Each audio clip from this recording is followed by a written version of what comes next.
thought you were the show mascot. I suppose I am. I do look like a big muppet. You don't need a dog, you've got a cat. That's true. That is very true. Good evening, everybody. Welcome along to another evening of Blethering.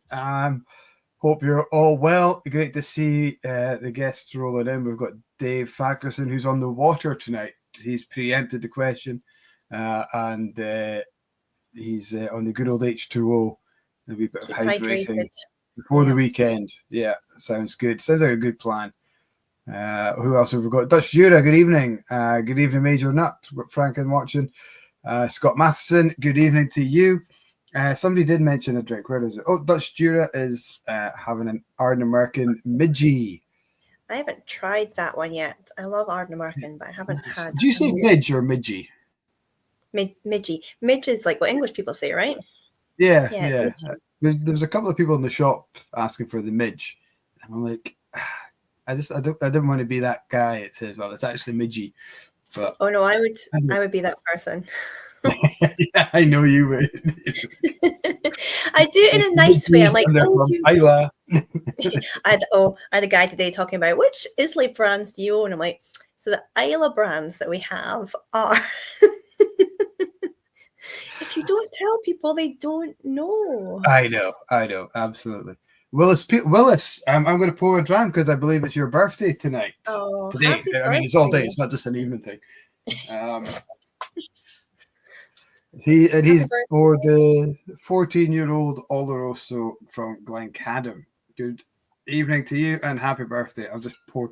So this is one I picked up from the distillery in August. Canasta wine, cast finished. It matured.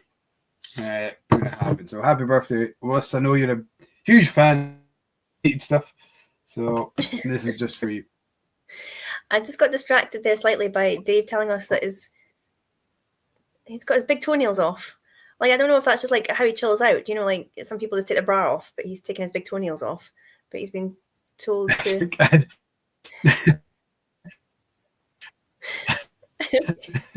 I think it's maybe an ingrown toenail. Oh, okay.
Hello, everybody. I'm back. I don't know what happened there.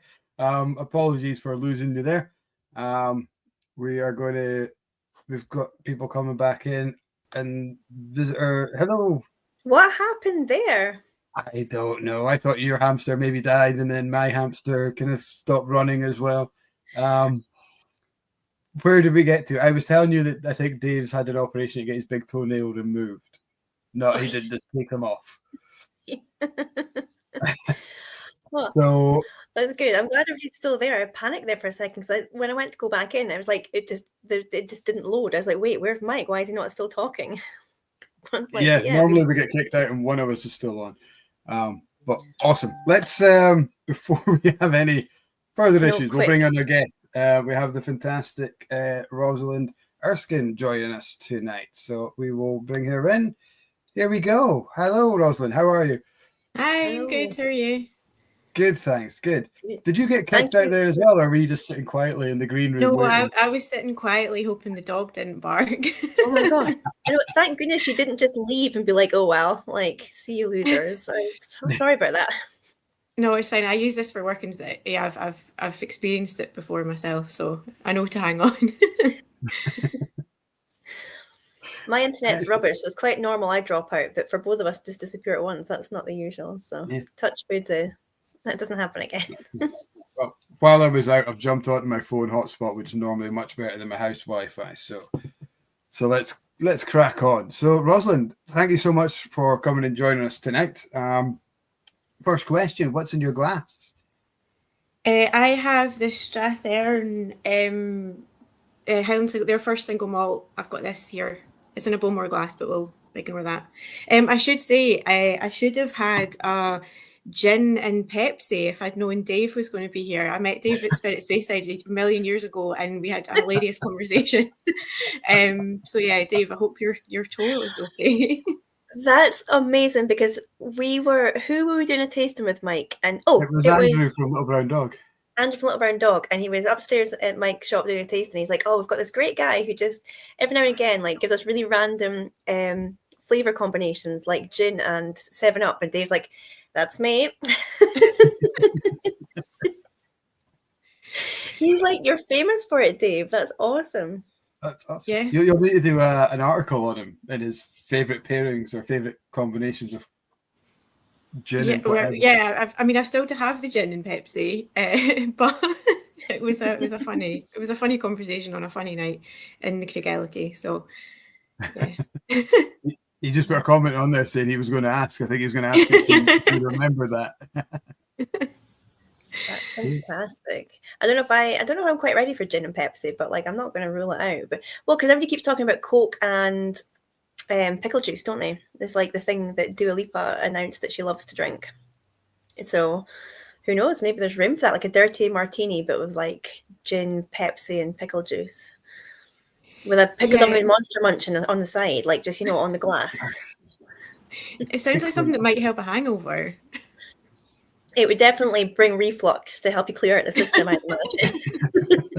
You need a lot of gin, I think, in that combination. That's amazing. Oh, yeah. Awesome. Keep them coming, Dave. So what other, because you must do a lot of food and drink combinations in your job or hear of them and speak about them. What's the weirdest combination you've had or you've heard of? I've definitely heard of that one, the Coke and pickle juice, because I get random emails it's like viral things that go viral on TikTok. I get emails about that, and I'm a bit old for TikTok, so I mean I've got one, but I don't really use it.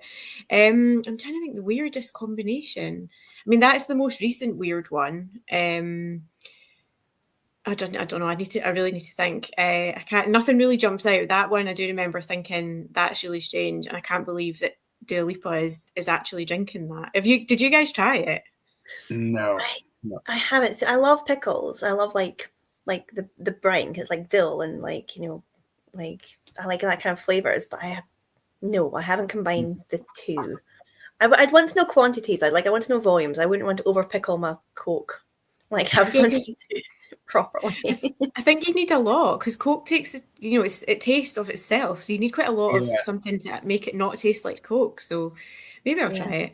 Yeah. Well, yeah. Once you've tried it, let us know. I'll let you know. That kind of brings me to one of the questions I was going to ask you. But before we do that, we should probably just get you to introduce yourself properly and what it is you do, because obviously you're a journalist and a podcast host and editor.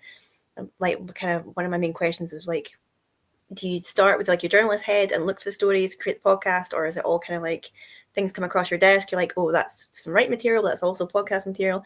Like, explain like what you do, and then maybe the processes behind it.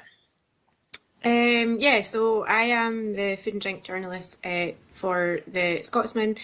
And so I write about food and drink for Scotland, and I have a podcast called Scran, which started in the end of 2019 when we thought we'd be able to get out and about and go and chat to lots of different people. And then, of course, we couldn't for about 3 years. And I've been in journalism, kind of lifestyle journalism, since I graduated in 2008, which was also a fun time to be trying to find a career.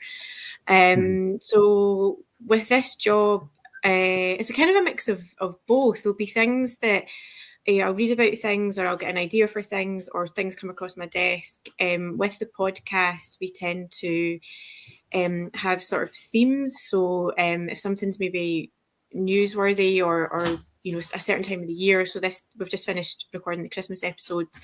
We'll always do 2 Christmas episodes. We'll always feature a charity and we're trying to sort of think of different ways to talk about Christmas. So this year we've had a food historian, Peter, come on, who's really good. He did our Halloween episode as well. And moving into January, we'll look at maybe sort of, are people drinking, are they not drinking, are they doing healthy things, they're not doing healthy things. So we'll look at maybe trends and that sort of thing. And more than occasionally, because of my interest in whiskey, we will have whiskey. And Kelly, the podcast producer, doesn't like whiskey, and I'm always dragging her to different distilleries and trying to get her to try whiskies. But yeah, we will talk to people. We've had Becky Paskin and Sarah Burgess on talking about our Whiskey Foundation and the mentoring programme. We've had we went to the Single Cask in Fife, and we talked about whiskey by mood because that was their thing at the time. So yeah, that's the podcast. My day to day is writing for online. I write for the paper twice a week, and I do the podcast every fortnight. So trying to just plan ahead. But yeah, it's a mix of things that I think might make good features, whether it's interesting people or interesting things that are happening, versus stories that come across my desk that you can take and sort of you can run with that in a certain way, or you can be like, okay, that's just a straight up news story. So it's a mix of sort of features, news, and then the podcast, and then all the social media as well. I love your podcast. I'm very excited to get you on. It's like proper easy comfort listening. It's like one of those ones you can just, because they're about half an hour each episode, or like 20 minutes, half an hour.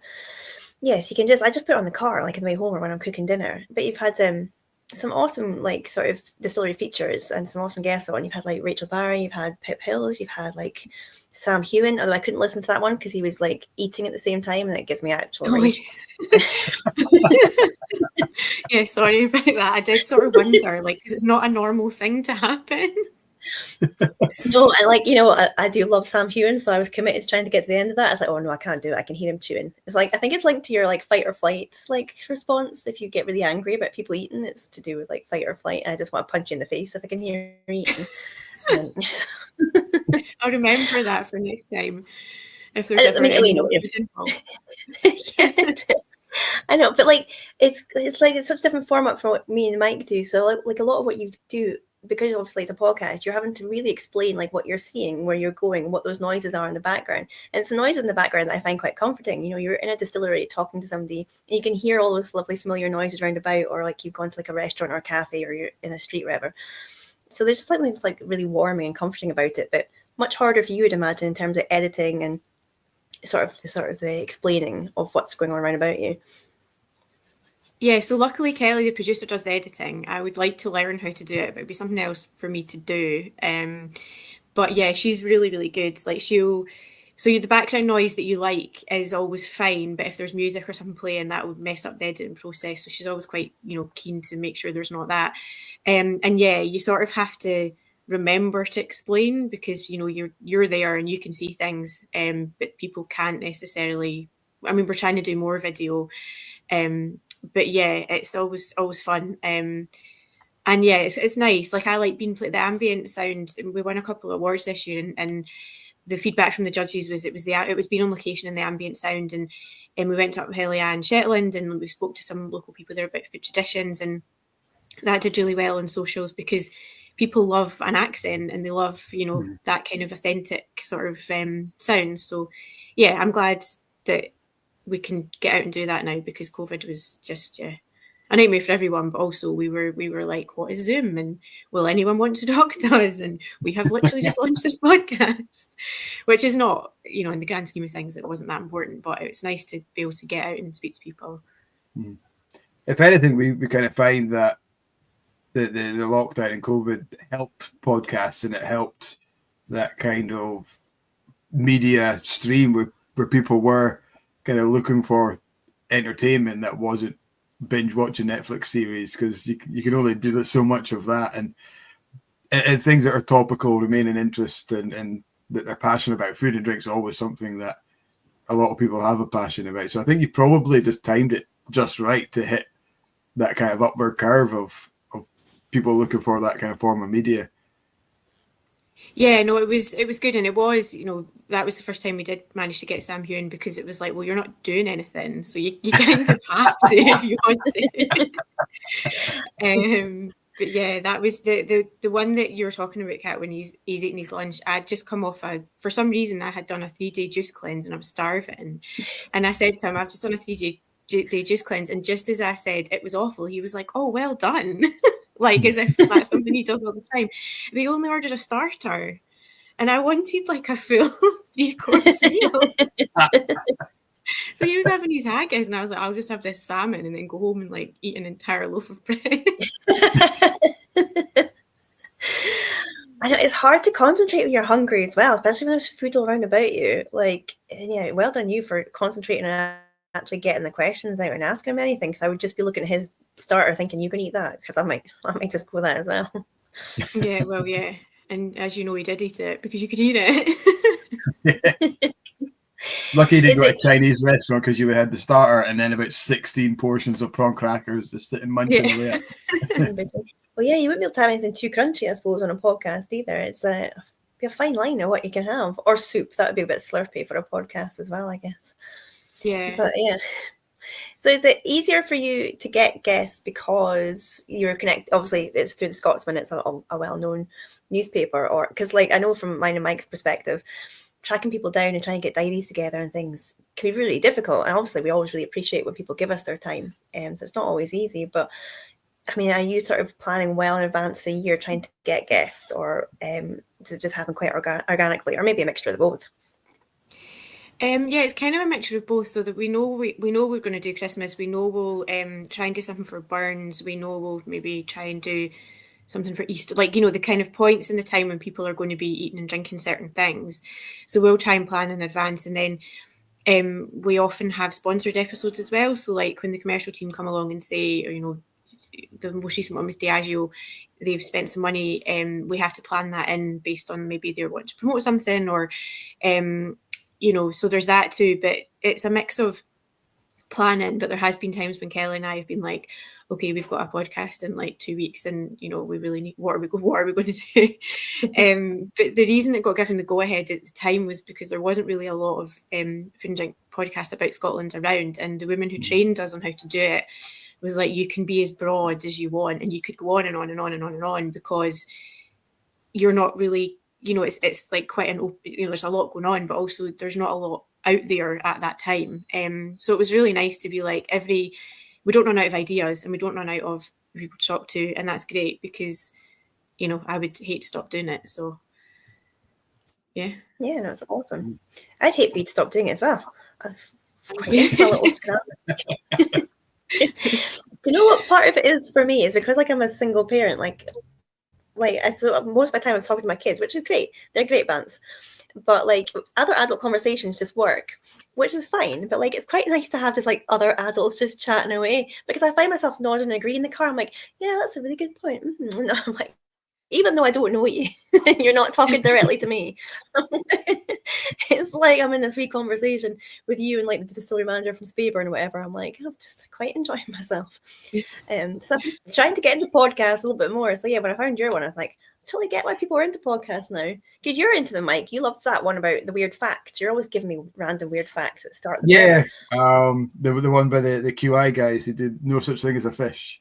I'm not sure if you've seen that one. Yeah, I've not listened to it, but no, I've heard about it. I love stuff like that as well. Yeah, so whenever I'm going to Aberdeen, that's That's my. I get 2 facts on the way in and then 2 facts on the way out. That's my kind of podcast done, and it's just a great way of passing the time and opening your eyes up to completely other things. Because radio nowadays is just so full of adverts, and call me old, but the music on radio now is crap as well. But I'd much rather learn things than listen to mundane hipster music and really, really over pronounced Doric adverts going on. North Sound, Thistle Windows. We all know. Yeah, I mean, North Sound's not even in Aberdeen anymore. They can't even call it North Sound. But anyway, yeah, they're based in Glasgow now. Yeah, and they're moving the breakfast show to Edinburgh. So yeah, that's there's no more North Sound as far as I'm concerned. Original, watch that. Listen. You are sounding like such a grandpa. I am. I'm going to put this cardigan back on because I feel like my rant deserves it. You must be good in a pub quiz, Mike, if you know all these random facts. But none of them are useful. They are complete. They're so bizarre. I'm trying to think of ones off the top of my head. Like the first test tube baby was born in a place called Bourne. It's like things like this. I mean, weird. That might come up in a pub. I mean, I don't know. I don't know how hard the pub quizzes are where you are, but yeah, there's loads of weird and wonderful facts on it. It's worth a listen to. So if you're at home and you're bored and you want to find out some really weird, and the guys are really funny as well. They're these like super geeks, super nerds, but they're funny with it. I'm going to write it down because every time you tell me the name of that, I forget it. So what is it? Something to do with a fish? There's no such thing as a fish. Okay. That can go on my list of podcasts to get into. So, Rosalind Wildcats, right, where does Whisky fit into your work? Obviously, you get to meet a lot of people within the industry. Were you a Whisky fan before you started this work, or is that something that came through the work? It's kind of something that came through the work. So I'm not from a family that really drank whiskey, unfortunately, because I would have loved to have found like a really old bottle of Macallan in my grand's house. But no, the most we ever drank was Bell's, and it was never my dad or anything. So not massively. It wasn't really on my radar. I lived down in London, then I moved out to Dubai for a while. And anything like to drink spirits out there was really expensive. So, I mean, it was all really expensive, but it wasn't, when I was younger, it was like vodka and then gin. And then when I got this job, I used to work with Sean Murphy, who isn't at the Daily Record, but his family got the pot still. And he, because I hadn't lived here for a while, he took me out to different events and kind of got me into whiskey. Not as you have to do this for the job, but like this might be quite useful if you had, tried it and tried to get into it type thing. And I think one of the first things we went to was at the pot still, the Spirit of Speyside, were sending the whiskies round to everybody, different places where you could try them, the ones that I think were in the final, for the judging. And we did that, and then I kind of just got into it from working with him and then going to different things and trying. It was a Glengoyne 21-year-old that made me think this is actually really nice. And then just ever since then, something I've been focusing more on and working the last few years. And love it. Love going to visit different distilleries, meeting different people. It's always come across as quite a friendly, welcoming sort of industry.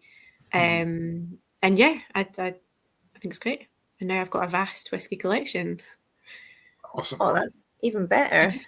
Yeah. I like when you... No, go on, Mike. I was just going to say, you mentioned the Speyside Whisky Awards there. I just wanted to do a shout out to everyone who is in the Scottish Whisky Awards, which is happening as we speak. So good luck to everyone. And if you're watching back, because I guess a lot of the guys, we do sometimes get guys from the industry jumping on, but you're probably all half cut by now, celebrating some award or another. So congratulations to you guys who've won, watching it back, and good luck to everyone on the show. Sorry, Kat.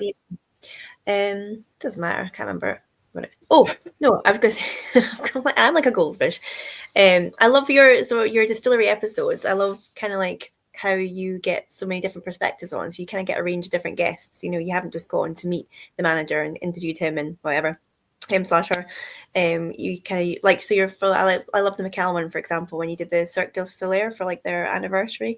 You know, you kind of spoke to, I think it was the VC manager, or no, maybe it wasn't. I think it was like somebody to do with somebody in the visitor centre anyway. And then I think you spoke to Cirque du Soleil, and then you spoke to Mark Whistler about like sort of high end bottles and stuff. So I kind of like how you get like a full perspective. So, you know, there's something for everybody in that half hour. Yes, I find that really interesting about your whiskey sort of episodes, at least anyway. Yeah, thank you. I really appreciate that you like it and so much, because you sort of do these things. It's the same with work. You put things out there and you think, I assume people are listening. Well, we know people are listening because we get some status, but you just sort of put all these things out and on to the next thing, on to the next thing. So it's nice to hear someone who like really enjoys it. But yeah, no, it's good to try and sort of balance these things out. And I'd like to think as well in the sponsored episodes they're quite balanced. Like that was one of the awards we won this year, was best partner episode, because they're still as interesting, I think, as the ones that we would do off our own back editorially. So yeah, it's nice to sort of get different sort of voices and perspectives on. And Mark was great. I only met him a few months ago, and then I sort of messaged him and was like, "Can you please?" I think actually it was sort of, I don't really know, who to sort of talk to about this, and I thought, well, I've just met this guy. We'll see if he wants to come on. So, yeah, it was good. Do you keep like a little black book of like hit lists? I think there was a question up here about who's on your hit list to get on the podcast, which sounds a little bit sinister. But do you have like a little book of like, people I want to track down? Because I've got a little book of people I want to track down, but it's harder for me because I'm just a weirdo that like Instagram DMs people and says hi. You don't know me. I mean, it normally starts off all right, and then they discover she's a weirdo, and then they start ignoring her. Luckily, I've got Mike in by then. They're like, yeah, all right. At least there's some sort of sense there somewhere. We do. We have planned episodes in advance, and we sort of know, whether it's companies or people. I've asked, and she said yes, and then I've never been able to pin her down again to get Katrina Balfong to talk about her gin. So like, the sort of aim. I mean, I would love to speak to Nigel Slater. I love Nigel Slater, and I think it would be, he's got a book coming out, and I think his publishers might be based up here. Like at one point, I've Instagram stalked him, and at one point he was he's staying in One Devonshire Gardens, which is literally, if I look out my window, I can see it. And I was like, I have to just psych myself up to asking him. But it's what if, I mean, he might not do it, and then what if he does and he's not what you're expecting? Same with Nigel. Like I would like sort of famous, very famous food and drink people I would love to talk to. But yeah, we do have a hit list kind of like that, but it's whether or not you can get the right person to get in touch with them. It's all going through people's people, but generally more achievable is obviously more normal for us, because you want to be telling, you don't want to just have a celebrity podcast, because every celebrity has a podcast, so you want to be telling the stories of Scottish food and drink. My absolute key would be Nigel Slater, who has nothing to do with Scottish food and drink. So it's getting that segue, isn't it? Yeah, I mean, you could have Beyonce, because she's got her own whiskey out now. So yeah, I would love that. I mean, that's probably never going to happen, but we'll try through Dr. Bill and see what happens. Yeah, exactly. I mean, they can only say no first. What was it? Go for it. Did you say we might get her for the Blether first? Yes. If you get her on, Rosalind, we'll pass on. Yeah, do. You can have our seconds. So yeah, where was I? Yeah, I mean, the only thing they could say is no, or the worst thing they could say is no, I guess. Yeah, so it is that, and what we found for the Blether was certainly during lockdown, people were really interested in listening to it. So the guys who are watching tonight, and guys who listened in the past, they were looking for things to do that kept them connected with the industry, because they weren't getting that kind of chat at the pubs. But the industry were missing it as well. They were missing going out doing events and tastings and that. So it was, you know, and for us, rather than somebody like Billy Walker or Rachel Barrie, who've been guests of ours, you know, to get them in the room is, you know, it's a major planning operation. They may have flights, they have to get a schedule, you know, they may be coming from the other side of the world, and, you know, for an hour chat or a couple hours chat, whereas something like this or you know, a podcast takes a little bit longer because you probably have to edit a lot out, and you probably talk about a lot of things that doesn't get into the final edit, but you're probably looking at maybe a couple of hours max, and they're so much more willing to give up their time if they know, like yourself, you're sitting at home, you turn on a computer, you do your chat, and then you get your own bed at night. There's not a hotel, there's not a train or plane or anything. So we found during that period, and even to this day, that's kind of gathered a wee bit of momentum. People are like, yeah, we'll jump on.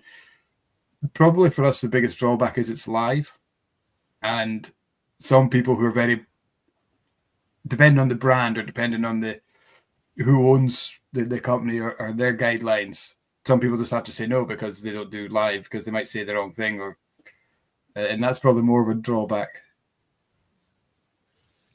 Yeah, no, I didn't even think about the fact it's live. So yeah,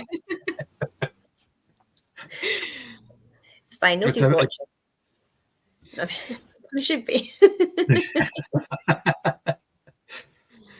I think we've got quite a good following. All the guys at home. Then there's some chat going on.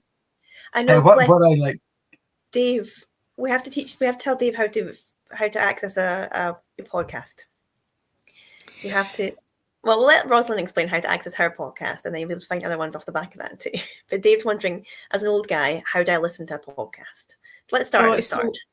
Yeah, well, if you've got an app called Spotify, or on your iTunes or your iPhone, you've got iTunes, you just search. So it's called Scran. So you search Scran, or you can download a podcast player app, which is what I've got, and you can just search for. You can just search for whatever the podcast is called. I mean, the BBC iPlayer's got a lot of podcasts as well. But yeah, I think the easiest way, Dave, is probably to go through iTunes. But if you would want to download Spotify, you can. Yeah, even if you search the name of the podcast, sometimes your phone will just say, you know, it's on this app. Do you want to download that app? And then that'll be you having access to like whatever app you can get on your phone, Dave. But you'll be able to find it. You will. They're all on the. If you want to listen to Scran as well, they're all on the Scotsman Food and Drink website. There's a whole section for the podcast there, if that helps, and you can play them on the website. Oh, that's cool. Awesome. Petehead, this is going to blow Dave's mind. Petehead has just subscribed to Scran via Google Play. So, thank you very much. Dave, I know that's probably not going to mean much to you, but you've got an iPhone. I see your comment there. Open iTunes and just type in the search button, Scran Podcast. You'll be able to get that. Yeah. You've got it, Dave. We've got confidence. You'll be efficient in podcast listing in no time. Message in next week and tell us if you found it. I wonder if we could put a link in the chat, actually. I'll maybe do that and put a link in the chat. You can follow it. Okay, thank you. I never told you what was in my glass tonight. You didn't? Didn't, because my internet died. So this is just because I want to promote something. No, not promote something. I'm not allowed to promote something. This is because I want to shoehorn something into conversation. But I've got the Yamazaki tonight. Why do I have a Yamazaki? Why do you have the Yamazaki? Cat? Well, it's funny you should ask. I don't know if you've seen the news, but are we getting sponsored by these guys, by the way? No. That would be no. Okay. So Suntory Global Spirits have just done a direct fired distillation using hydrogen gas, and they are the first distillery in the world to do so. And that spirit is now maturing in casks at Glengarry. So it was casked officially on Monday at a special ceremony. So it's very, very exciting. It's a world first. So that's why I've got Yamazaki tonight. So distilled in Yamazaki and then cast over at Glengarry, where it's going to mature. It's very cool. So I'm glad you asked, Mike. It's probably the only time I haven't asked you, because you're normally sitting drinking cups of tea. I know. I was like, where am I going to shoehorn this in? I was like, oh, there we go. Also, I've been waiting for an excuse to open it because Yamazaki is not the cheapest dram. So I thought I'll save it for a special occasion. So it feels like a special occasion. It's very, very cool. What do you look for, Rosalind, in a whiskey, or what kind of flavors you go for? I like sherry matured. I mean, I would sort of drink anything, but not gin and Pepsi. Whiskey and Pepsi, maybe? Yeah, well, years ago as well, when I first started this job, I was in an event in Fife, and that's when I first met Blair Bowman. And he went into the boot of his car, brought out it was like a Lagavulin, and had cherry Coke, and was like, "You have to try this." And I was like, "What's going on with the boot of your car?" But now it makes perfect sense. I imagine people just have these things on them all the time, but at the time I was like, this is strange. We're in a car park in Anstruther. What's happening? But yeah, that was lovely. So cherry Coke and a smoky whiskey, which is not a new one. Yeah. But no, in terms of what I would drink, usually sherry, but depends on kind of the time of year and how I feel. This one's nice. It's quite light. I've not actually drank any yet, but I will. I'm just waiting on my dinner is currently cooking. So What about you guys? What's your go-to at this time of year? So yeah, I mean, I love a peated whiskey, like you're saying, especially in wintertime. I kind of feel like it warmed you twice. I'm the opposite end of the scale. I'm not a huge sherry bomb. I'm trying to get into it a little bit more and kind of get my head around. I do have a sweet tooth, so I seem to like just pick up the sweetness more than anything else. But I love a refill bourbon and something big and peaty. I'd probably go for. I mean, I quite like peat and sweet at this time of year, I guess. You can balance out the sweetness with a little bit of peat, and that works really well.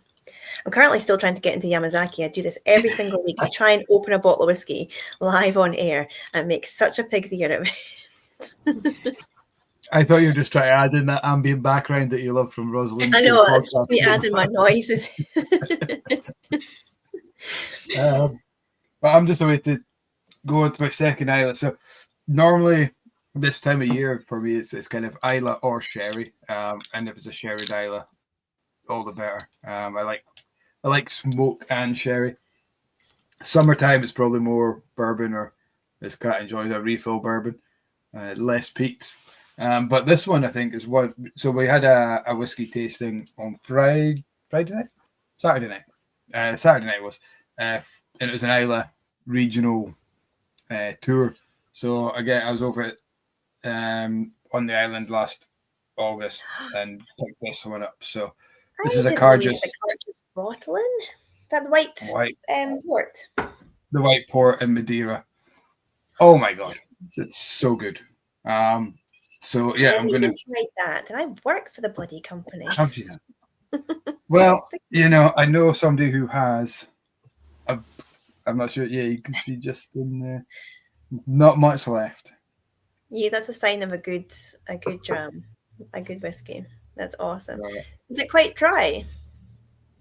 It's quite summery. And the peat is, although we had this as our last dram, so I'm going to try it as a second dram rather than the first as a last dram tonight, and it's to see how, because it didn't come across as very pungent. It didn't have that kind of Lefroy-y iodine notes that we would expect. Both times I tried it at the distillery, and that was at the end of a Kildalton trio tour. So started Ardbeg, a couple of flights there, warehouse tasting, and a couple of cocktails at Lagavulin, and then a flight at Lefroy. So both times I've tried this has been the last whiskey of the session. So. Yeah, it's still not. While you're noticing that, Dave has found the podcast. Well done, Dave. Congratulations. Yes. So we have two new subscribers for you tonight, Rosin. Thank you very much. This is great. In terms of like bringing your two worlds together, or three worlds, whiskey, food, and travel, how do you feel about the whole whiskey pairing thing? Are you for it, or are you kind of like, have you been, done good ones? We've done ones that haven't worked so well. In terms of food, whiskey and food? Yeah, whiskey and food pairings. Because I know, I love them, but some people are quite anti them. They're kind of, I think there was a bit of chat. Was it Whiskey Talks? And people were saying they feel like maybe they're overdone a little bit now. But what's your view on it? I really like sort of whiskey and chocolate. I do have a sweet tooth, hence the sherry, and I love sherry. The whiskey and chocolate is really good. We were at Bamore a few months ago, maybe. A time to me has no meaning anymore after COVID. And we did a really good whiskey and chocolate pairing there. And I think things like that work. I think with food, in terms of a full meal, it can, but it's so alcoholic that it's not like wine. So like you have to approach it in a different way. And I've been to like whiskey pair dinners, and it does work, but I feel like it probably needs something like chocolate, or like I don't know what's another common one. Probably chocolate, something small that kind of cheese. Yeah. There was a really good Glen Scotia festival bottling from a few years ago. It was a red wine cast finish that went really well with blue cheese. Something, I don't know. There's something about the intensity of flavour in chocolate and cheese, but you're only having a small bit of it with a dram. I think works better than like a full meal, because there's a lot of different flavours and stuff in dishes. And I'm not saying it doesn't work, and I'm not a chef, and I'm not, don't want to annoy anyone, but it's so alcoholic and there's so much going on in a meal that I think it's maybe better for your cheese board or your dessert. Yeah. No, definitely. Yeah, because we had this, as Kat mentioned, we were on the Whiskey Talks in Aberdeen not too long ago, two weeks ago, I think it was, and it came up about whiskey dinners and how whiskey dinners had almost been done to death, where you get a 5-course meal and 5 drams. But yeah, I think little and often something like a cheese or a chocolate or something that's, because when you've got a meal, it's very hard to make that dram last whole course as well. You've got that kind of think about, and then you're trying to have your meal or you're trying to listen to the speaker, and there's just too much going on to kind of fully appreciate the flavour. So yeah, I think something like, here's a dram, have that bit of cheese with it and see how you get, and you can just leave people to kind of mull it over themselves, and it's a lot simpler. I remember when we first started the tasting room at Inverurie, we did cheese and chocolate pairings. So we did 3 whiskies with cheese and then 3 whiskies with chocolate. And Fiona, who worked with us at the time, and we would sit in the tasting room and we would be practicing. We'd be like, right, what do you get from this? What do you get from that? And sometimes you thought, that's absolutely smashing it. And then the other times you were like, this doesn't work. But I spoke to, I'm not sure if you know Stuart Buchanan, for the now Brown-Forman brand ambassador, and I asked him for advice, and he basically said it's a lot harder to get it wrong than it is to get it right. He says just put it in front of them and let them decide whether they like it or not. There's no point in going off, because you could do so much research and say, this is why we've paired this together. If somebody doesn't get it, they're not going to get it. You can't make them like it. It's the same as any kind of whiskey. If they're not going to like a whiskey, no amount of marketing, no amount of romantic stories, no amount of enthusiasm is going to make them like it. They're just going to like it or they're not. Yeah, it's difficult because whiskey is so complex as well. So with a small mouthful like cheese, chocolate, whatever, yeah, it can highlight and sort of accentuate and balance, like work with maybe one of the key taste notes in there. If you're putting a dram with a plate of something, like that's a lot of flavors on one side competing with a lot of flavors on the other side. You'd have to do that well so they didn't just like bully each other. And I think that's where it can be a useful tool. But yeah, it could be quite over. Here he is. Is it Angus? Is it Archie? Wrong Scottish name. He's very excited because he knows that food is being cooked. I thought it's because we're talking about it. He's like, oh, did someone say dinner? He's like, he's already had his. Oh, he's hoping for I'm sure he'll tidbit. get some more. He just likes joining the conversation as well. As soon as he hears someone talking that he doesn't know, he's like, who's that? He's very good though. He's not barking. He's a good lad. He barked a lot. He does bark. He's not as bad as he was, but he used to be a nightmare. But he's better now. Right. Dogs are always welcome on the Blether, and cats. We had Dave Broom's cat on a couple of weeks ago. She made an appearance. We did, yeah. I think when we used to do Zoom calls for meetings and stuff, it wasn't a proper Zoom call unless somebody's animal just kind of randomly walked across the background or on the screen. Yeah, that's true. And there was always, during COVID as well, it was people's kids just joining the chat too. It was nice. It was nice to sort of see people's families and what their situation is.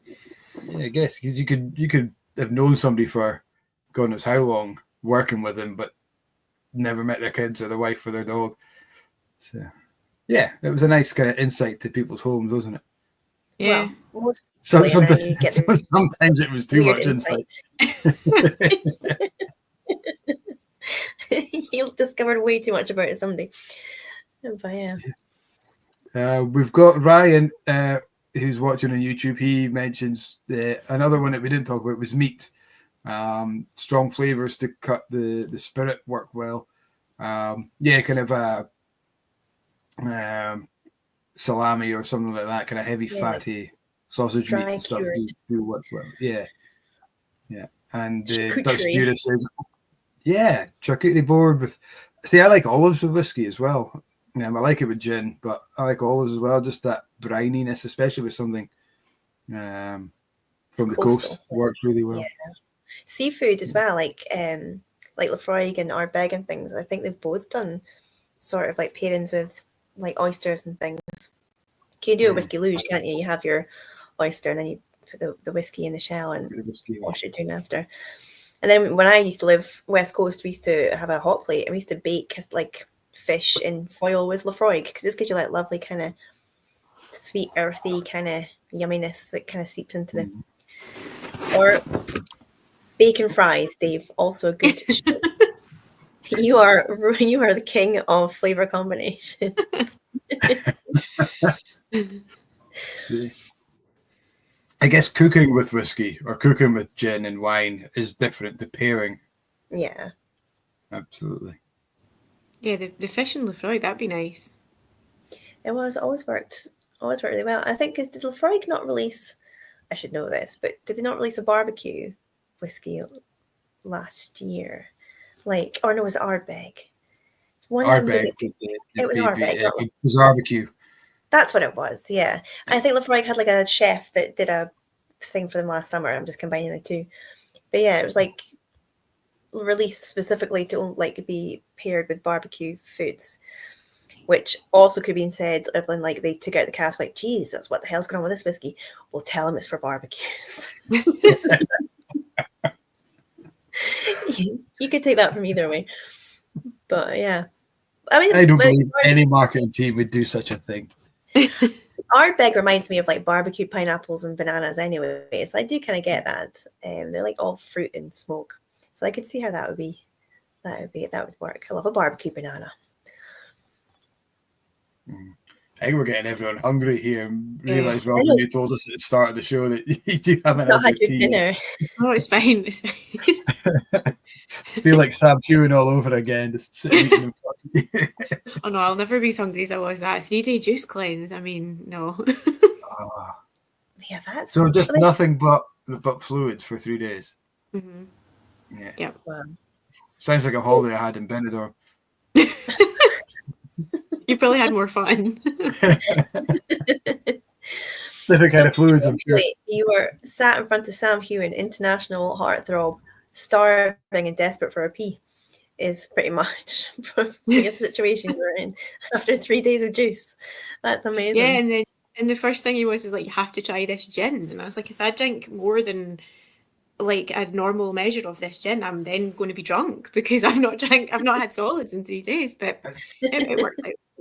Think how fun that podcast would have become.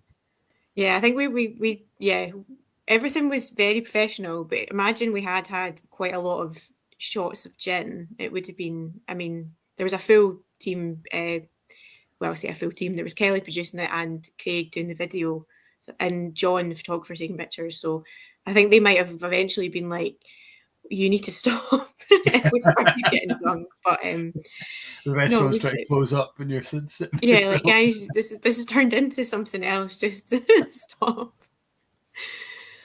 I haven't tried his whiskey or his gin, actually. I think you had some of the Sassenach in the shop, didn't you? But it sold out pretty quick. Yeah, we got it in a small, and it went well, actually. Yeah, it was all to customers who weren't regular Inverurie whiskey shop customers, and I think that's the beauty. Again, we talked about it in the Whiskey Talk Show.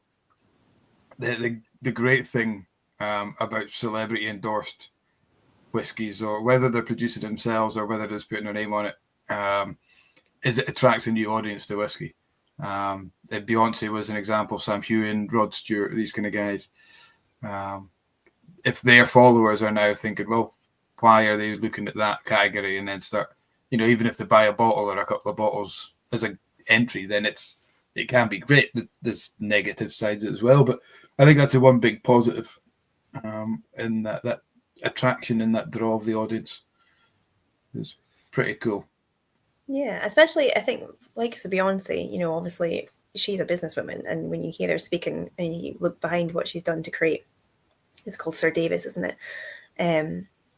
Like she's obviously done the research. She's got who is it she got involved doing the whiskey for her? It was Bill Lumsden. Dr. Bill, yeah. Yeah, exactly. So, she's started out the right way, and she's also like highlighted a kind of hidden history of, the Black community that were involved in sort of illicit whiskey making and things, that kind of been forgotten about or kind of glanced over in history. So, I mean, good for her for owning that and sort of, and then, I don't mind a celebrity release if they're heavily involved in it. Like when I was listening to Sam Heughan talking, he was like, he wanted it to reflect, his gin wanted to reflect like his homeland, like sort of Dumfries and Galloway and the Scottish botanicals.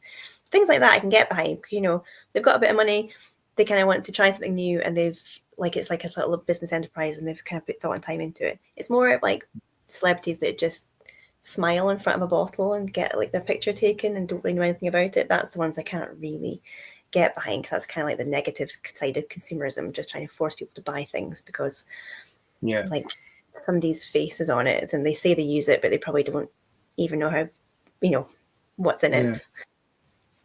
I can't remember who was the talking. It was a musician was at a launch of his own whiskey, and he was like, "Oh yeah, I don't drink." People were asking what he thought of it, and he was like, "Yeah, I don't drink. I don't do whiskey. I've never tried it." Kind of thing. You're like, "Come on, at least play the game."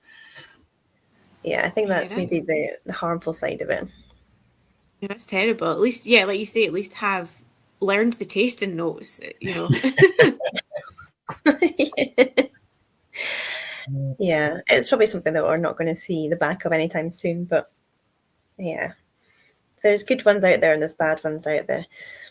And I think anybody that buys Rod Stewart's whiskey is probably over the age of 65 and female and probably has a Rod Stewart calendar.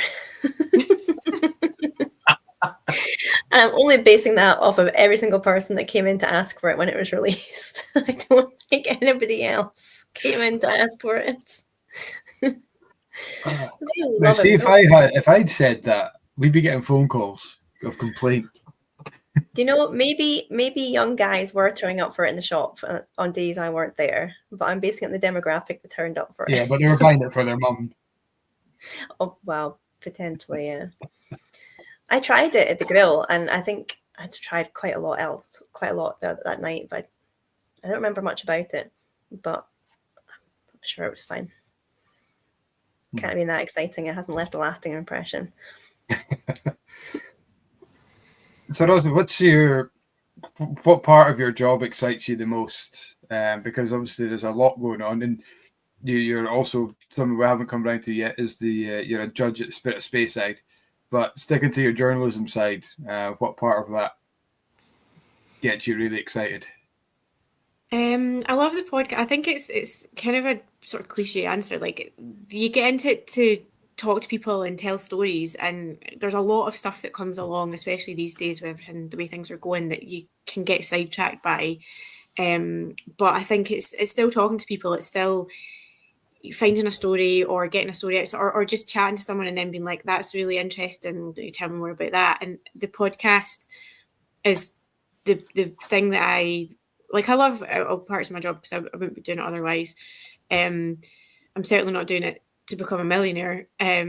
So the podcast is taking what you would used to do more of, which was talk a lot to people, and doing it again on a regular basis, and just getting their story. And it's meeting people, it's finding out what they do. And there's so many passionate business people within Scottish Food and Drink and whiskey and all the rest of it, that it's just a joy to sort of have that come across, whether that's in an interview that you then write up, or in the podcast, which you can just listen to almost. I mean, obviously Kelly does a great job of editing it, but it's like, in its raw form as you can without it being live. And that's still what I love to do, and it's why I'm still doing what I do. So yeah, sorry if that sounds cheesy.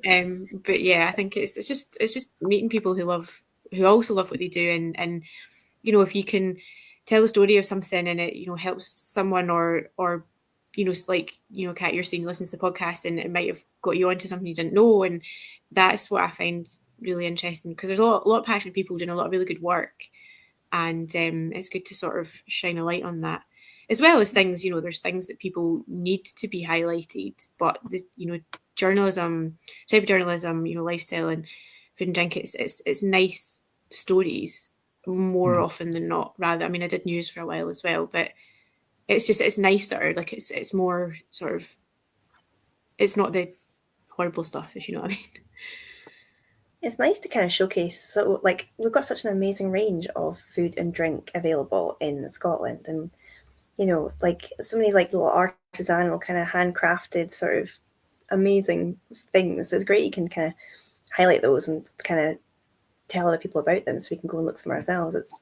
It's always fun in finding something new that that you can enjoy. Even in terms of the distilleries you visited, some have been your big ones like Michel and whatever, but some have been like kind of maybe less well-known ones like Annandale, or I think went to the Borders distillery as well, one of them, or Speyburn before it was open to the public. These are all ones that are kind of off the radar, so it's quite nice that you can kind of spend time just kind of getting behind the scenes of them and letting us know they're there. Yeah, the Speyburn one was amazing because the doors and the maltings had just been shut, and it was like walking into a film set. It was like something like Wes Anderson, and the distillery manager Ewan was just so like chill about it, and I was like, oh, this is like really, and Kelly was a bit like, what's going on here? Because what is this? So it was like a real mix of like, Kelly was like, this is great, you're clearly quite excited by it, and he was just very much like, cool. Which was nice, because if we'd all been very excited, it would have been quite weird. It's like stepping back in time, Speyburn, though. It's just, I can't believe they just shut the doors on it. Like, like, I don't know, 50-60 years later, we were getting to see it again. But like the drum maltings, they still had like the old grain left over in it, didn't they? Like, it was just shut the doors and just literally locked the door and walked away. It's and I love how no, on you go. Go on. I was going to say, people had like carved stuff in the wood and written, it's like it's like a museum. Yeah. I was just going to say, I love how when they reopened it for visitors, they kept it, because they could have kind of went all Disney on it, but I love how they've just kept that, and they've kept, so when you go up to the top floor, there's still the holes in the floor, and it's still kind of that really old kind of almost rotten wood, and you're like, is it safe to walk on here at some points? But you're like, well, walk on it and find out. It was but I just love how that the production guys had used all the old materials in there's like a path, isn't there, made from like the old slates and stuff, but they did all that before they even opened it to the public. So they did that for like themselves, because they were proud of their place of work. Like, it wasn't even as a let's get this place ready and make it look nice for the public. It was like, we don't want to waste this old materials. This is part of history. We're going to make this look beautiful. That's fantastic. All the artwork and stuff, they'd all done different, artworks, and again, like it was just for themselves. It was really nice. And when we went, they not yet replaced. So I think the only thing they really did was replace the stairs up to the top because they were still a bit sugary, and now it's like a proper sturdy. But you're right, they've not. They could have turned it into like all singing, all dancing. Here's like a screen, and these things coming at you. But it is what it is, and that's really nice. Yeah, no, it's a very, very cool distillery. We have Dutch Jura on YouTube asking, Rosalind, have you been to the Glenturret restaurant yet? I have. I went when Mark Donald had just taken over as chef, so they didn't have any stars. And I had a very nice lunch. I've not been back, but I would like to go back. It was lovely, and at the time it did feel they're doing something very different. Like obviously, I think it wasn't obvious, but I sort of, no one would ever admit this, but it's like you're going for a Michelin star, like this is what you're doing, and they've been very successful. Mark's great, really nice guy. So I interviewed him, having had my lunch. We'd all had a drink. He hadn't had a drink. Everyone else had a drink, and we had a really funny chat when he answered all my questions of like, what do you want to eat? And we used to do a sort of quick fire Q&A at the end, and he answered Co-op Chardonnay vinegar and sea salt crisps to every single. And apparently Lorna at Kilbruch loves them as well because they worked together for a while. So yeah, apparently they are chef approved crisps. So they are so good, but sometimes like they literally burn your taste buds off of your tongue. They're just so intense. Yeah, they're good. Is there a particular region, Rosalind, in Scotland that you're really excited about in terms of food or food and drink? Because Scotland as a nation is really proud of what we produce, but is there a region that you're kind of really excited about? A region of I think we don't really celebrate this sort of seafood aspect enough, and I know so that obviously like the northeast, and I know that a lot of it gets sent away, so it's like you can't go into your supermarket and buy, like, which really annoys me. You can't buy like locally caught prawns and stuff because it's all come from Vietnam and it's a bit weird. But yeah, I think I'm not just saying this because you guys are there. I think the northeast is the seafood and just the islands as well. When we've travelled for work and talked to people on the different islands and the tradition, the food and drink traditions that come from like the Hebrides that you sort of don't really realise, things that like had the Hebridean baker on recently, and he was talking about clouty dumpling and how that's like such a a important thing when you make it. It's quite a big deal, and you give it to people. And this time of the year, like my great gran used to make it, and you don't really think about it. And then once it's gone, like we don't have the recipe, so it's a shame because my dad and I love it, and it's like we can't make it anymore. So the things that have come from the parts of Scotland you don't really think that they would have because it's part of your family tradition. That's really interesting. So like the islands in the northeast, but yeah. And I love you wouldn't have offended Kat anyway because Kat's lived everywhere, so don't worry about that. Yeah, well, a few places anyway. Yeah, you're right though. The seafood, especially on the west coast, we used to watch it whenever we were sitting waiting for the ferry to come in. The wee lorry would just be reversing down the slipway, and literally they'd be filling it with like seawater and ice and stuff, and the langoustines would come in straight off the boats, straight into the back of this lorry, and then straight over to Spain. Like most of it would go straight out to Europe, live catch. So it is harder to especially here. I mean, living in the West, you could find good seafood, but like in the Northeast, you have to travel for it. Like it's there, but it's not as available as you'd hope it would be. So yeah, maybe we just all need to be asking for seafood a bit more. But yeah, I think if you live in the Northeast, then you think that West Coast seafood is better. But I'm not sure if we've got anyone from the West Coast who thinks, oh no, you can't beat a Peterhead prawn or something like that. A Peterhead prawn. Apple smoky. Classic alliteration. It's the first thing that came to head. It's just got a really strong accent when you catch it. Mash. Yeah. I could have said a Cullen cod or something. I don't know. Cullen skink. That's always a good one. Yeah.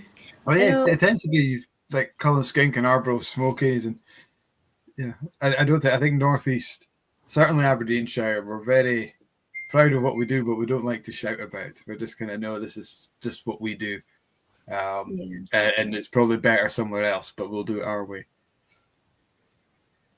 No, you're right enough. We are the home of the Neeps and the Neeps and Tatty mints. Well, it's almost St Andrew's Day, so that's good It is. for you. Haggis, Neeps, and This Tatty. weekend. Oh, of course it is. And then somebody was just saying a minute ago that the only good food and whiskey pairing is with haggis. So there you go. Haggis with whiskey sauce. Yeah, classic. That does go well. Classic combination. Yeah. We haven't done anything for St Andrews this year, which is a shame. We don't celebrate it like the Irish do St Patrick's, do we? No, I think it's because Christmas comes into supermarkets so early. So you get Halloween and then you're just full on Christmas. And like St Andrew's Day just gets lost in that crossover period, I think. It should be a national holiday. We should all get the day off. And I think we do. I think it's a bank holiday. Well, it's certainly we're supposed to. I think it is. The Monday's a holiday, I think. It is a bank holiday, yeah. Yeah, well, I was on Amazon trying to get some stuff for the festival this weekend, and nothing's delivered until Wednesday. So that makes me think it's a holiday weekend. Yeah, probably nothing to do with St Andrews, but it's a shame because Burns Night the supermarkets always kind of go mad for, because I suppose nothing else is January, so nothing else is really happening. But yeah, St Andrew's Day. You think we should? I don't know. Like you say, it should be like St Patrick's Day. Mm-hmm. But St Patrick's Day wasn't really a thing until Guinness kind of took it on and kind of sponsored it and made it a big thing. I think the Americans celebrated it more than the Irish. But then, so maybe we need Tennent's or Brewdog or somebody to sponsor it and really get it out there. Yeah. Yeah, we should. Let's put that in the book of ideas we have every week that we never probably will achieve. Every single week we seem to come up with some sort of ridiculous idea that we're definitely going to do, and we never actually do it. It's like the book of ill-gotten promises, we should call it. I mean, somebody at home would make a mint if they actually just went ahead and listened to us every Thursday night and went ahead with the ideas that we came up with. I know. We'll be missing out on a fortune. Well, a lot of it is pure nonsense as well. I think my favourite one was Trebuchet and people over to Isla at Fishila. I can't remember who suggested that, but one of the guys, was it Paul Dempsey, said we should Trebuchet. Yeah, because we were complaining about because it's become the victim of his own success a little bit, so people can't get the boat across, and it's really hard to get over for festivals. So somehow or other we came up with the notion that we should just trebuchet people straight across, but I think the health and safety would be the stumbling block for that, I think. But yeah, we should go back and rewatch all the Blethers and pick out the key points. I mean, that must be quite difficult for you, editing side of things. There must be a lot you want to keep in, but you've got to try and I know you said you're not involved with the editing, but I guess you're maybe involved with listening back and kind of picking out the bits you want to keep in and the bits you can maybe cut. Yeah, more often than not, Kelly will send me the sort of the edit, and then there'll be clips and stuff. But she does a lot of that. I mean, she's really, really good, and it's like because it needs to keep going. You know, once you start something like that, you have to, you know, if it was weekly and then we made it fortnightly, you have to keep doing it. So I think if she was waiting on me to tell her something, she might be waiting a while. But no, like she'll send me to listen to, and it's good to listen. I used to hate listening to myself, but now I can do it fine without thinking about it, because you need to listen to what you do, because otherwise what's the point? You sort of have to know what works and what doesn't, and what you sound like, and how you always say, you know, and like and you know, all the things you don't know you're saying. You have to sort of become aware of that. You do notice that, like when people are being interviewed and things, you notice more and more people go quite a lot. You know, as you're thinking for the next thing to say, it's like people, you don't want a pause. You want to make sure there's sound in there. And it's like listening to yourself back that's a horrible thing. It took me ages to do it. Like when I started doing this, because like, no way am I that squeaky or Scottish sounding. But then I do the voiceover for our tourism film at the distillery, and I literally listen to myself all bloody day. I'm like, oh my God, would she just shut up with her stupid squeaky voice? But yeah, I guess you just have to get used to what you sound like and accept that's what you sound like. Yeah, because you don't sound the way you don't hear yourself the same way for some reason. Must be something about that, but it is strange. Yeah, I'm an ummer. I say a lot. And you see, when we start speaking about it, you realise how often you do it.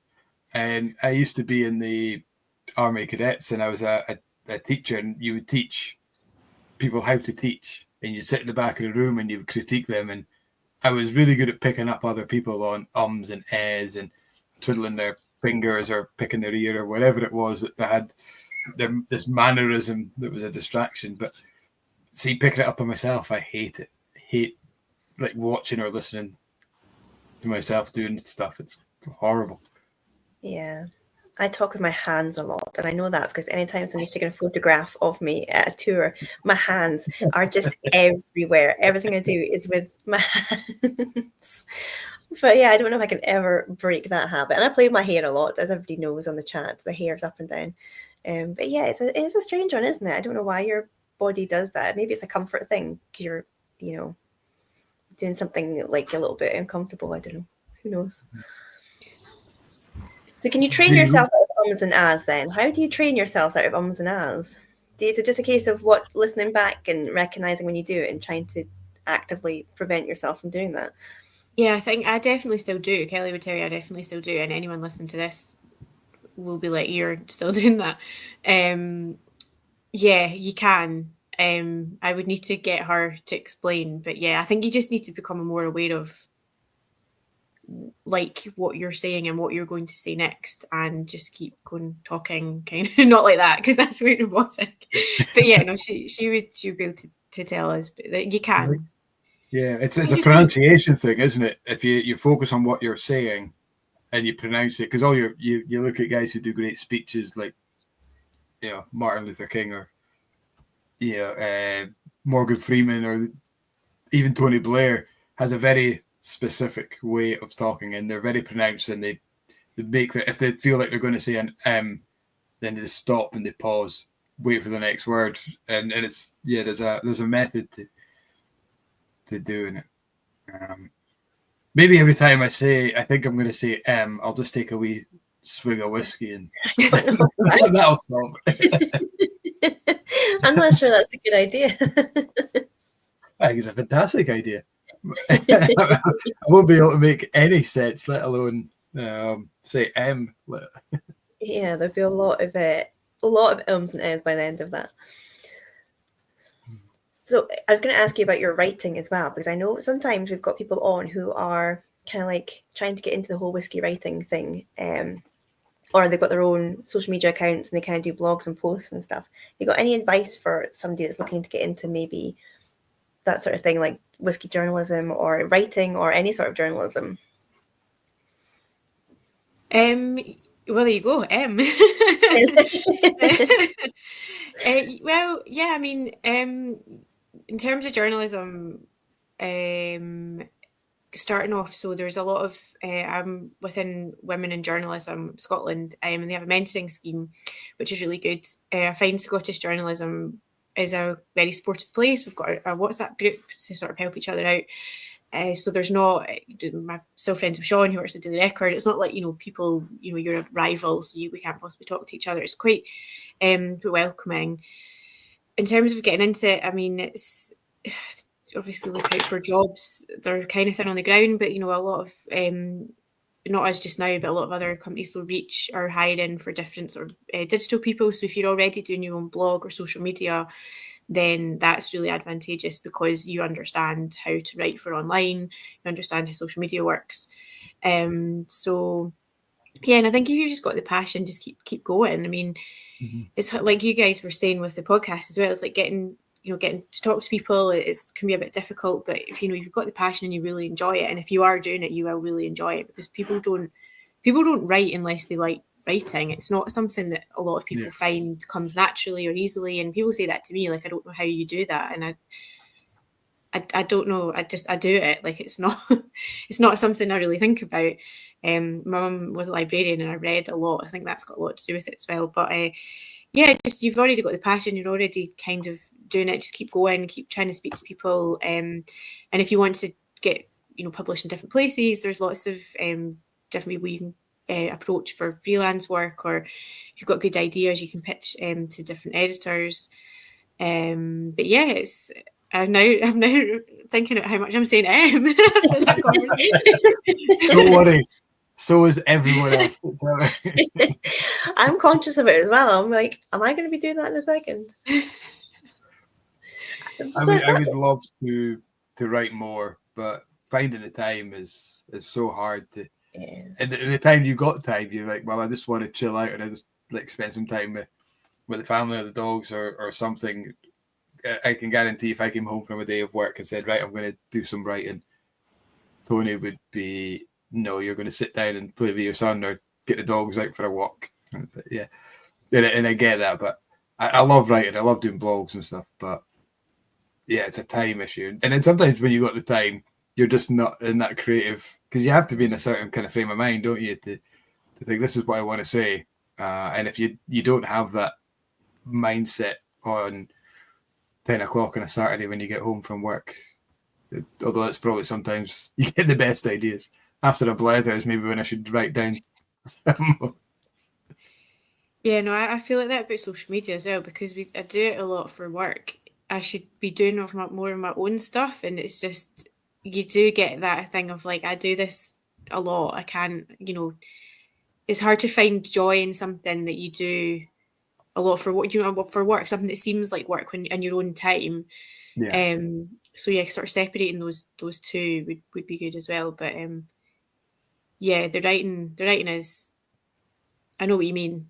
Like when I've got, I don't know if you're a bit like me. If you've got a deadline coming up, you'll go right to the deadline, because that's when you really have to do it. Therefore, it just yeah. I'm terrible for that. Annette at the shop will tell you. Coming up with ideas, it's. Oh, what have I got on tomorrow? Yeah, Mike, you've got a tour organised and you're doing all this. Okay, right. So I need to go and get organised that. Yeah, I am terrible for it, leaving things to the last minute. But it just creates drama, doesn't it? It creates a little bit of excitement. There's that. That's it. Living life on the edge. If you're not on the edge, you're taking up too much room. There's so much happening in the whiskey world all the time, though. Like every week, you're just seeing more and more. Because I think when we were speaking to Dave Broom, because obviously he's been a writer for so long. You say like change and like from 20 years ago to now, when there's just so much, whether it's new releases, whether it's new distilleries, whether it's sadly distilleries ceasing to exist, like the news of Waterford, that we just heard. So yeah, it's just like it's a constant moving kind of industry now as well. It's hard to keep up with it all. I'm just going to go and get my charger. I'm just going to go off screen for 2 seconds because you've all just gone a bit black. Talk among yourselves. I was going to ask, just off the back of what Kat was saying, Rosalind, how do you, because you must get so much stories coming in daily about especially food and drink. Are you in that process where you think, well, that's what I want to pick, that's what I'm going to follow up, I'm going to talk about that, that's, to me, that's a story? Or have you got a team of guys? Is it like a board that decide that, or how does that work? I certainly don't have a team, but I do have to, every morning at 9 o'clock, we have like a conference with everyone from different departments. So it's you talk about things then, and you'll sort of pitch ideas. It's sort of the same for any newspaper. So you get input from the news desk and like the editor and things. Sometimes there'll be something that the editor wants you to kind of look at or they've heard about, or it's a process. It sort of depends on various different things, but it's, you've got your audience in mind, and you've got, the reason that people are going to care about this. And yeah, you're right. There's so much coming in. It's you could spend an entire full-time job replying to emails, which is, I feel terrible that I can't always speak to people. I mean, you yourself were emailing me, and I think I got back to you like 5 minutes before to say, yeah, this is all fine. Because in my head as well, I read something and think, oh, okay, that's fine, and then I've not actually said that's fine because there's so much so many emails and things coming at me. But yeah, it would depend on the story. That there is it an angle? Is there something with human interest? Will the audience be interested in it? I mean, the Scotsman do have a decent whisky audience. They've got a decent audience in America as well, so that's good. But it's also just trying to. There's just impossible to read everything that comes in. So like I'll have ideas of things I want to do. So like this time of year, it's all Christmas. We're doing different sort of whisky gift guides, different things that we're looking at. So I know that I've got to do that. And then things that I see that have come in that might catch my eye, but I can't necessarily look at everything. So it's a strange mix of ideas versus things you're having to do versus things that the news desk might kind of pick up for you. I would be a terrible journalist because I'm so bad for starting something and then something else that is started. I've started reading something else and I'll go off down that tangent and then something else grabs me. But it must be so hard especially with social media now as well, because you pick a story up in the morning, and by the time you've researched it and written a piece and try to get it out, it's all over Facebook or. Yeah, I mean, you can turn things, depending on what it is, you can turn things around quite quickly. But yeah, I mean, there'll be something that comes out, like say the Waterford thing, and you think, okay, that's really interesting. But so then once it's already out there, maybe with another outlet or all over social media, it's finding a different way into it. So like whether it's a more first person piece or like how does this affect things in general, it's finding like the way that people have maybe read it, but what's another way that might grab their interest into it. Or also remembering that just because it's been on certain places doesn't necessarily mean your audience has seen that. So it's just it's kind of weird balancing act. But I've got a lot of lists. So I'm the same as you. I can get easily like, oh, this has happened, that's happened, this is happening over here, or someone wants to talk to me. So you've got to write everything down. Yeah. I need to do more lists. And one thing I wanted to ask you about as well was you're a judge on the Spirit of Speyside festival. Yeah. Once again, you've been named as a judge for 2025. How long have you been working with the festival, and how did that kind of come about? I think it's been a few years. I think maybe since during COVID. Like I say, time to me is all just. It's been a couple of years, and they just got in. I think they just got in touch and asked, and I said yes because I love the festival and love going up to Speyside, and it's really interesting. Any kind of judging like that when you're blind judging things.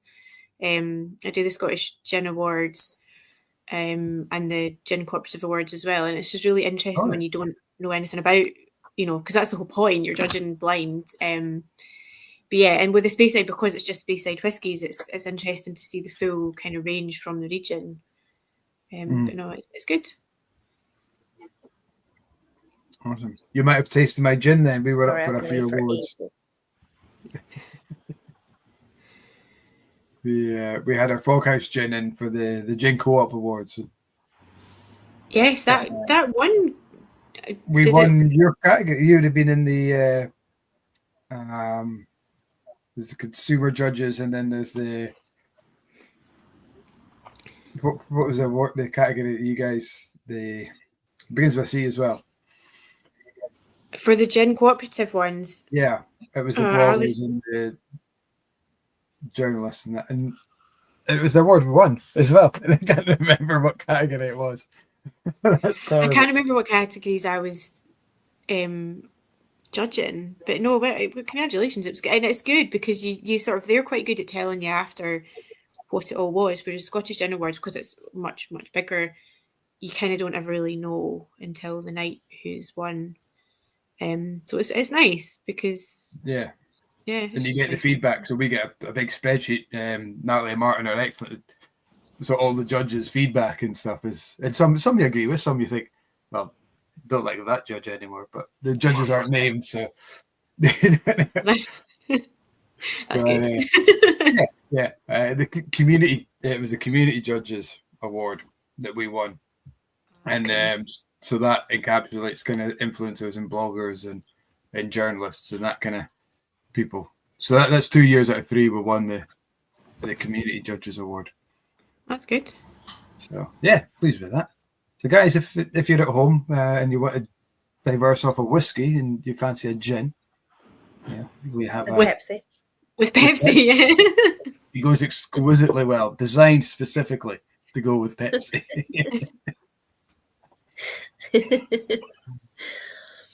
Have you ever been in a situation where you've had to review a product that you just did not like, and how do you handle that?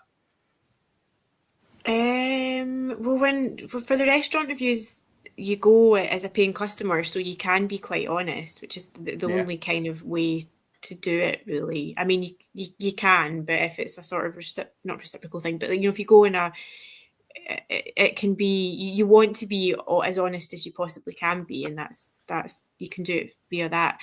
If I ever had anything I've not really liked, I did when the BBC Scotland Great Food Guys with Nick Nairn and Dougie Vipon first started, I did the drinks for the first few episodes, and I don't eat lamb and I hate coriander, and then we filmed 2 in a day, and the 2 that I got in that day, there was lamb, the women who reared the lamb, and they cooked lamb chops, and then there was a curry and it was full of coriander, and so at the end we all had to eat it, and I was like, I don't know how I'm going to do it. So I can't remember who said to me, but they're like, just pretend you're eating it. So if you ever see them repeated and it's the curry or the lamb, I wasn't in the best place for either of them.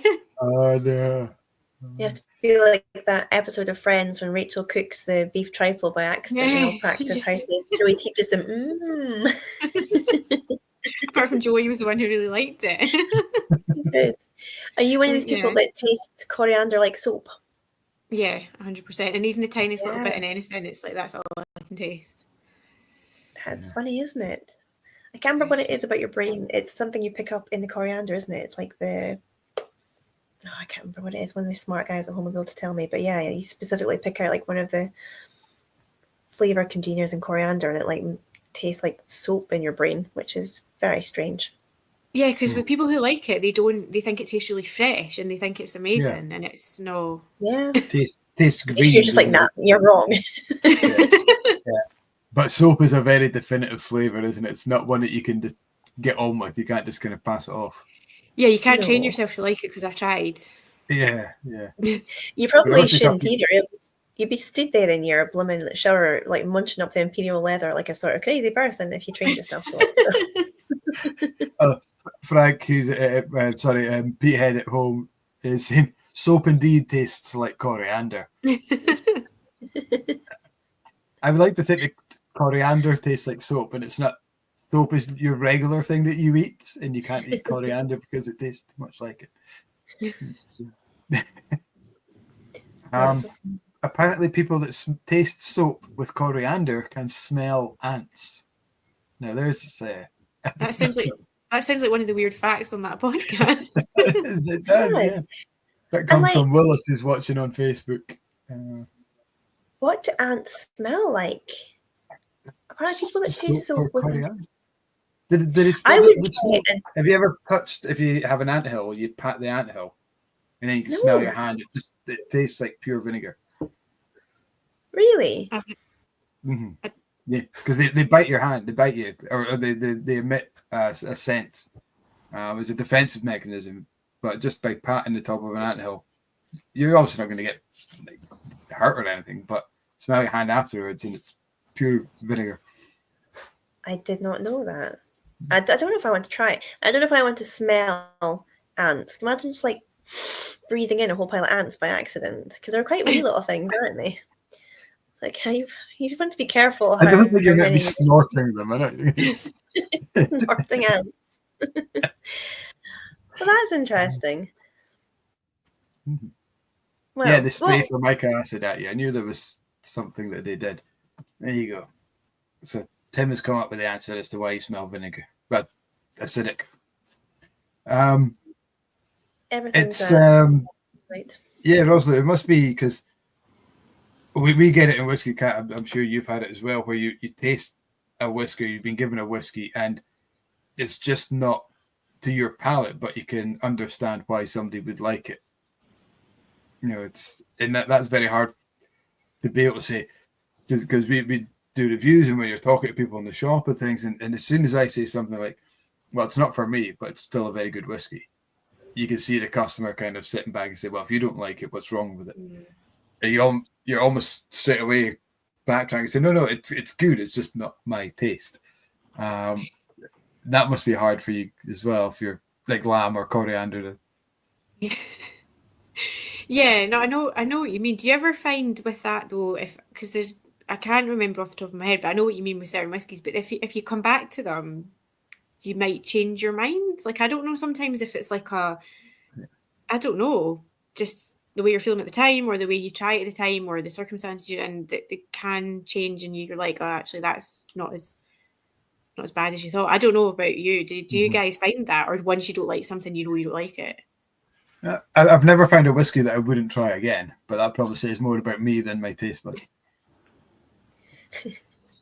There's only one that I tried that I really didn't like, and I couldn't finish it.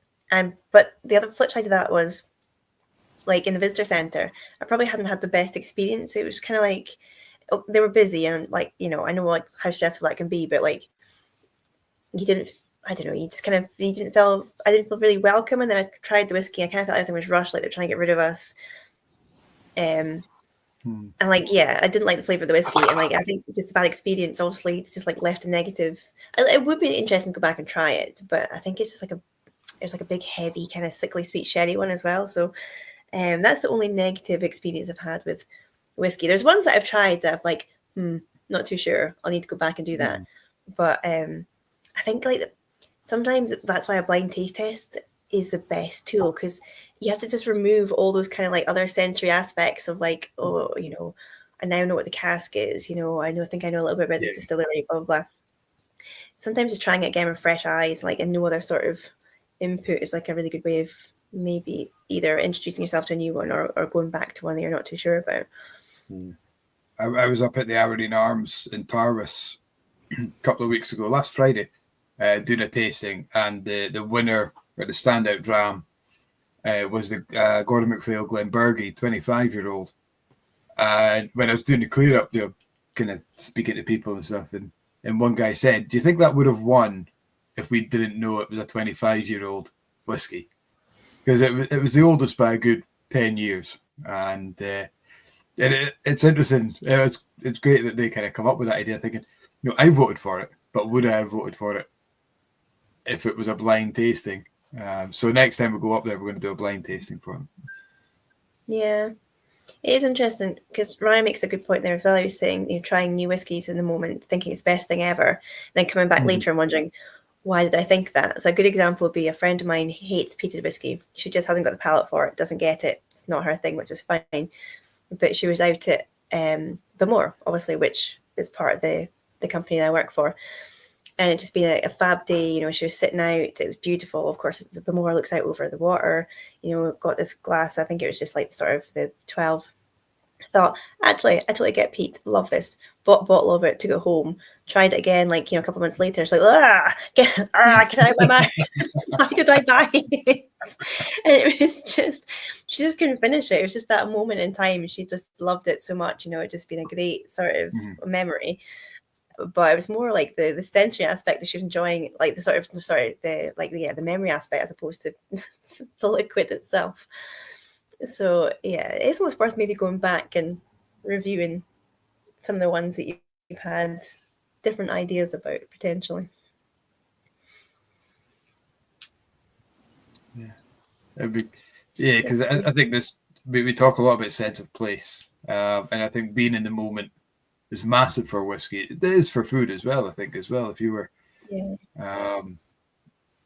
doesn't have to be Scotland. If you're picking grapes off a vineyard in France, they would taste better than the same grapes if you picked them off the shelf in Tesco's. Yeah. I think a whiskey always tastes better at the end of a tour as well, though. Once you walk through the whole distillery and smell everything from, the malt floors if they have them, to the milling, to the mash, to what's coming off the stills, and then you get that glass at the end, in the visitor centre. It just always tastes amazing in that moment, and you just want to, I don't know, they've kind of bottled that kind of moment that you just spent with it. You understand it better. You might not read, again, you might try it again a couple months later and you won't get that same feeling, but you're still going to evoke that memories of, oh, that was a great day, we should go back. So yeah, whiskey always tastes better at the distillery. It's like Guinness makes it taste better in Ireland, doesn't it? It's just the sensory input. There was an interesting thing, so I'm going to go back to the podcast about the funny facts. No such thing as a fish. So they were chatting, and it wasn't the main fact, but we had a sideline fact that kind of came along with it. And it's to do with when we have a memory of something, we're actually remembering. So it's kind of a second-hand memory. So if I have something really great happened and I have a memory of that, depending on the mood I'm in when I remember that memory, is what I'm remembering it if I remember it now. Oh, wait, you're going to have to go back a couple of steps. So, or something, say something bad happened. Say I was in a car crash, right? And then a few years afterwards, I'm sitting in the pub with my friends and we're having a laugh and a joke about said car crash. So the car crash at the time is a bad memory. But the time I'm sitting with my friends having a pint and laughing about it is a good memory. So now if I think about the car crash, I remember it via that chat in the pub and I laugh about it more. So I have not a fond memory of the car crash, but I have it's a laugh. You can laugh about it now, whereas at the time you would never laugh about that because it almost killed you kind of thing. So it's that kind of, you remember the last time, you remember the memory. So depending on the mood. Yeah, that'd be why they always say, like, you forget the pain of childbirth, because I suppose the next time you talk about it afterwards, you're remembering what you're like with the baby and it's all lovely and stuff. So like you're remembering that side of it. That's really interesting. We'll have to get into this podcast. Dave, write that one down and go and look for that podcast too. There's no such thing as a fish. I don't know, have you ever experienced something like that, Rosalind? It's sort of like a memory of... Yeah.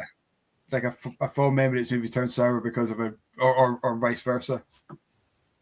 I think I know I think I understand what you mean. I don't know, but now I know that I'm going to start like remembering things in different ways. It must be how you train your brain out of, like you say, like a kind of trauma though. Like if like the car crash thing, if you get really freaked out by that, but then you can sort of remember a time where you weren't freaked out by it. But no, I don't know.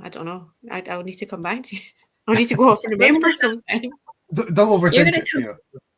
You're going to come off of this chat and be like, I need to train myself out of ums, and now I need to think, are my memories happy or am I only remembering that they're happy?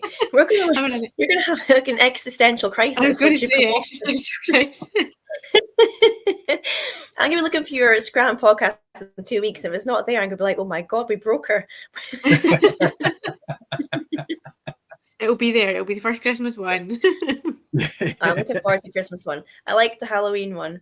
I'm a bit obsessed by the whole kind of, because you had Christine, I can never remember how to pronounce her last name. Kramer. Oh yeah, the Whisky and Witches. Witches, yeah. Yes, we had them on. Like a couple months ago now, I suppose, Mike.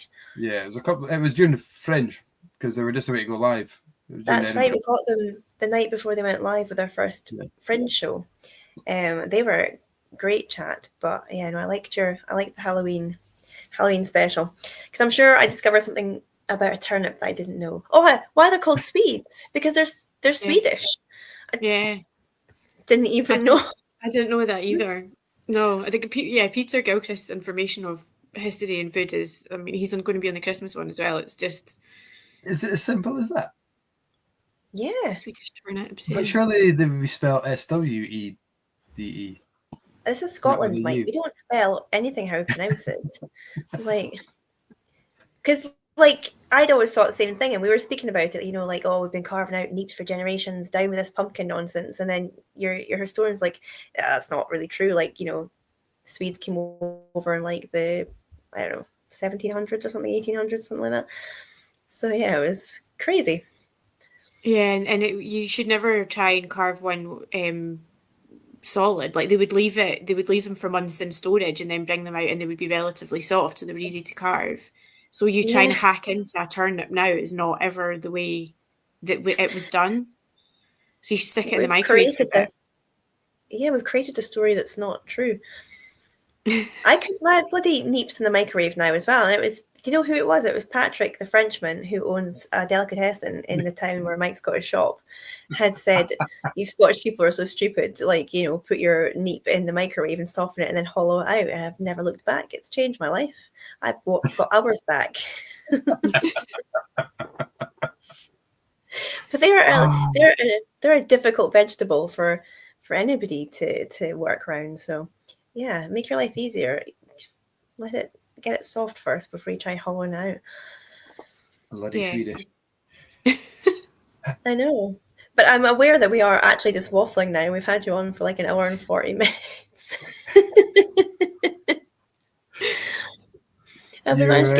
Hopefully your tea is cooked by now. I think it probably is, yeah. We're going to have to let you go and get your dinner. But we keep you all evening. It's been such an interesting chat. It's so cool to kind of talk about not just whiskey for a change, but also like all the other cool things we have round about us in Scotland. It's been a lot of fun. Oh, thank you very much for having me. My dinner is a wee cook pie. They won the Scotland Food and Drink Awards for the overall product of the year, so their pies are very good. You must have so much award-winning food in your fridge. Do you know what? I don't. That's probably the only award-winning thing. I think I had so much pumpkin from last Halloween. We only just finished the pumpkin, and I've got like, I don't know, what have I got? Like frozen berries and pastry and nothing interesting. I love cooking, but there's not many interesting things in the freezer. Well, the pie sounds very nice anyway. It's a very Scottish thing, a pie, isn't it? We like to put stuff in pies. We put everything in a pie. Yeah. Absolutely. Just not lamb or coriander. No, we'll be sure to not serve you the coriander lamb pie. Maybe put them both together. It counterbalances the negativity. No, I mean my one of my friends did a recipe for. She was asking us what's a muckle pie, and we were like, that just means it's a big pie. But anyway, this muckle pie has been created, and it's got lamb and it's got coriander, and she's done this wonderful video of how to make this pie, and I was like, it's not for me. I'm sure everyone else will like it, but it's not for me. See, I don't think mint sauce has got any place going near sheep or lamb at all. I think it's ridiculous. I hate mint sauce. Like, when do you ever see a sheep anywhere near mint? Like, they don't brush their teeth. They don't, like, what is the connection between lamb and mint?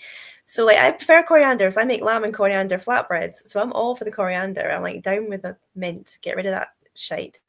But yeah, maybe you'd have to go for, well, you don't like lamb at all. So I think we just miss out the whole lamb category. Yeah. Anyway, now we are hating out. I'm going to let you get away. So less of this we, Kat. Less of this we're having. There's no we in that. Rosalind, it's been absolutely fantastic having you on. It's been really interesting. Hopefully we'll get a few more subscribers to Scran. Yeah, definitely. I haven't listened to it as much as Kat obviously has, but I will go back and try and catch up on some of the episodes that sound really interesting. Yeah, it's been fantastic having you, and thank you very much for giving up your Thursday night and joining us for a good blether. That's all right. Thank you very much. It's nice to chat to you guys, and thanks to everybody in the comments, and hi again to Dave. Excellent. So before everyone disappears, David Muir thinks, Kat, you should have your own comedy show. Yeah, we'll just do Kat's Blether, just you on your own saying what comes into your head. I think that'd be Honestly, that's dangerous, and I think it'd probably only be Dave that would watch, and he probably would have just given up after about 5 minutes, or he'd be in the bath. So no, I don't think it's a good idea. I could do a fringe show, maybe a one-off. Maybe. You're going to ask me who we've got on next week, and it is Aurora, right? It's next it week. is. So, Yes. okay. Yes. Yes. So we've got Aurora Spirits on next week. I think we've got Colin and Colin Houston and Tor Petter. So Tor Petter is the owner and distiller, and Colin Houston's the European brand ambassador for Aurora Spirits, who released the Bifrost or Bifrost range of whiskies. So that's going to be really exciting. Just launching their core range, Yggdrasil, and that's coming. That'll be here next week. I think there's been a wee delay in the UK release, but sold out in Norway in like 6 minutes. amazing. Mad. So that's going to be really cool. It'll be fun. And it's going to be the penultimate one for the year, I think, guys. So tune in because there's not going to be that many left. Absolutely. So yeah. Thank you guys. Slanjava. Have a great weekend, and we will see you all next week, if not before. Bye. Bye-bye.